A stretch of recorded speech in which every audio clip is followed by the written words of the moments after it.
Hi everyone, how's it going? Welcome to the channel. Zach D Productions here, and I'm here for yet again another throwback list video. And for this video, I'll be going over, in my opinion, some of the best rock and metal albums of the year 1996. Recently, I went over a list of some of the best albums of 1997, so I figured why not do one for 1996 as well. A lot of great albums here that I want to briefly go over. I have about 9 albums here. And what's also significant about the year 1996 is that it was also the year that I was born. So yeah, it is great to know that I was born on a year full of great album releases by many great bands. This list is also in no particular order, by the way, so let's go ahead and get started. And I think we'll start off with the band In Flames with their album The Jester Race, and this is probably my favorite album from these guys. In Flames are, of course, one of the pioneers of the melodic death metal scene. Unfortunately, they don't make this type of music anymore. They kind of did go downhill, but, you know, when it comes to In Flames' 90s and even early 2000s time, they were just putting out solid music. But this album is maybe my favorite melodeath album of all time. I mean, in my opinion, this album has everything you want in a melodeath record. You really can't go wrong with any of the songs on this album, but some of my favorites would have to be Moonshield, The Jester's Dance, Artifacts of the Black Rain, and the title track. But of course you have other great songs, and songs that I find to be kind of underrated too, like Lord Hypnos and December Flower. Great tracks right there. But yeah, I think many fans can agree that this is either their best or one of their best. I know some people don't like it due to the production, but the production don't bother me. So there you have it, The Jester Race by In Flames. This next album here is by the band Korn. Really great bands, probably one of the best nu metal bands. They've grown up to be one of my favorite nu metal bands, even though I'm obviously later to them than a lot of people are. But yeah, definitely an essential in the genre. And the album that they've released in 1996 is, of course, Life is Peachy.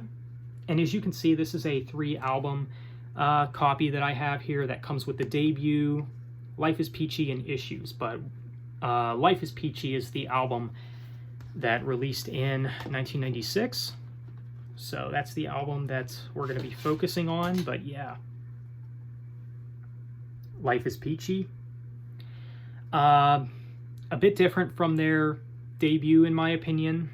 Trying a little bit of new stuff here and there, but yeah, of course it's got the song Chi, which is definitely one of the highlights on this one. But yeah, pretty solid album. Maybe not my favorite Korn album or one of their best or anything, but I think it's a strong album for what it is. So Life is Peachy by Korn.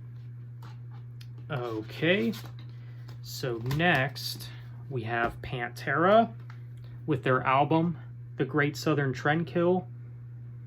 Pantera started out as sort of a hair metal band, and then they moved on to groove metal in the 90s, and I'm sure that had a lot to do with the time being, you know, trying to keep up with the times, I guess.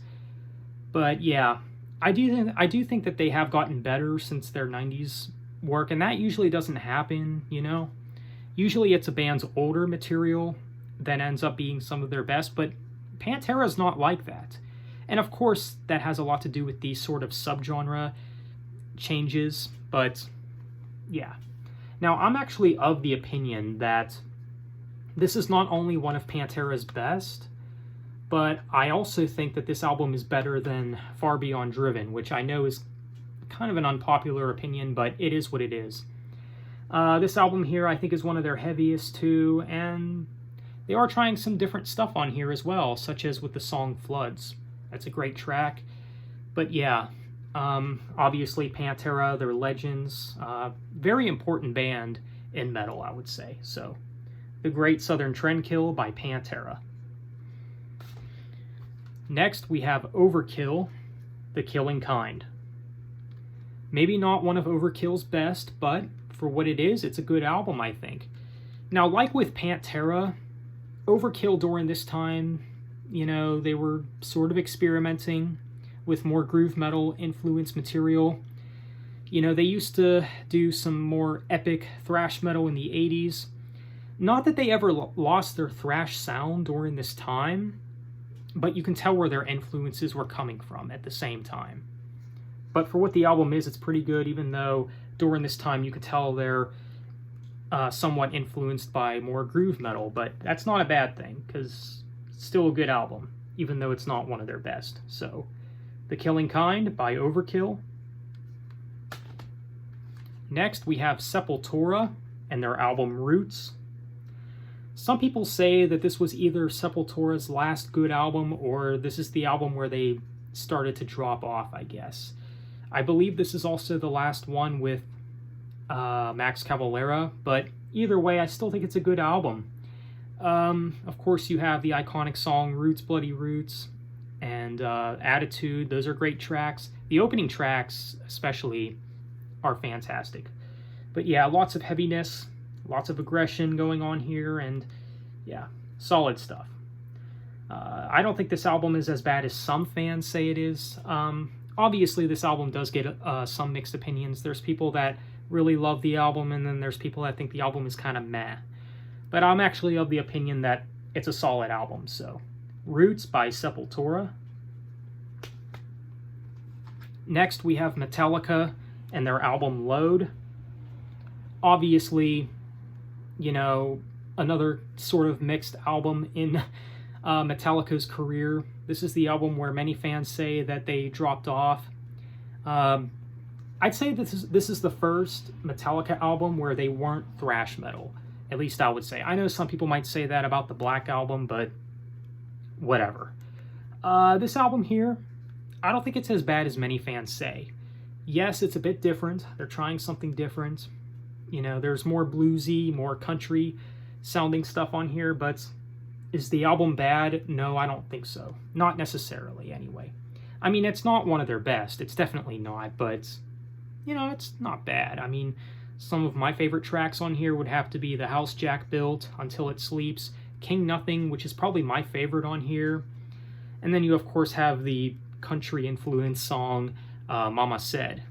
I think this song is okay. I know some people greatly dislike this song, and then there's some people that really like it. It does have its fans, but for me, I think it's decent. But overall, Load, it's decent. This next album here is by the band Asia. Very underrated band, in my opinion. They are a supergroup, and, you know, this album might surprise some people, and this album here actually might be my favorite of the John Payne era of Asia. Now, that has changed throughout time, because I always went with Aqua as my favorite. Honestly, that album and this album here honestly do fight for my favorite of the John Payne era of Asia.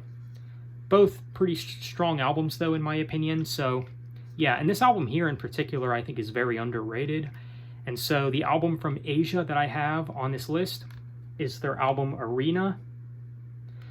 Again, pretty underrated album. I like what they're going for here. You know, there's a lot of emotion to this album, and that is one thing you do have to note about the John Payne era of Asia in comparison to the John Wetton era of Asia, is with the classic John Wetton era of Asia, you get the more fun side of the band, while with the John Payne era, you get the more serious, darker, more emotional side of the band. At least that's something that I've noticed. But this album here, it sort of has this biblical theme to it, which I find kind of interesting. Some of my favorite tracks on here would have to be the title track, Heaven, which is maybe my favorite of the John Payne era. My favorite song from this era, that is. The Day Before the War has kind of grown on me a little bit. Words, it's pretty decent, I think. And then, of course, Turning Around is also pretty good as well. But yeah, a few skippable tracks, but overall, pretty good album. So, Arena by Asia. Next, this next album here is by the band Rush. Probably my favorite progressive rock band. And the album from Rush that I have on this list is, of course, Test for Echo. Maybe not Rush's best, probably not even close to one of their best, but the album is pretty good. It is. There is some pretty underrated stuff on here.